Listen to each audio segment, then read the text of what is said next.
নমস্কার ভিউয়ার্স, তো চলুন শুরু করা যাক শ্রীমদ্ ভগবদ গীতা যথাযথের জ্ঞান যোগের পরবর্তী অংশ। আজকে শ্লোক 36। অপি যদেশি পাপেভ্য সর্বেভ্য পাপকৃত্যম সর্বং জ্ঞান প্লবেনৈব বৃজিনং সন্তরিষ্যসি। তুমি যদি সমস্ত পাপীদের থেকেও পাপিষ্ঠ বলে গণ্য হয়ে থাকো, তাহলেও এই জ্ঞান রূপ তরণীতে আরোহণ করে তুমি দুঃখের সমুদ্র পার হতে পারবে। তাৎপর্য: ভগবান শ্রীকৃষ্ণের সঙ্গে সম্পর্কিত আমাদের নিত্য স্বরূপের উপলব্ধি এতই সুন্দর যে তা অজ্ঞানতার সমুদ্রে জীবন সংগ্রামের ক্লেশ থেকে আমাদের অচিরেই উদ্ধার করে।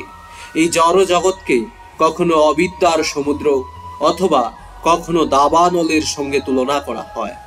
অতি সুদক্ষ সাঁতারুর জন্য সমুদ্র অত্যন্ত ক্লেশময়। সমুদ্রের মাঝখানে সংগ্রামরত মানুষকে যদি কেউ এসে তুলে নেয়, তাহলে সে হচ্ছে পরম রক্ষাকর্তা। ভগবানের কাছ থেকে লব্ধ পরম জ্ঞানই একমাত্র মুক্তির পথ।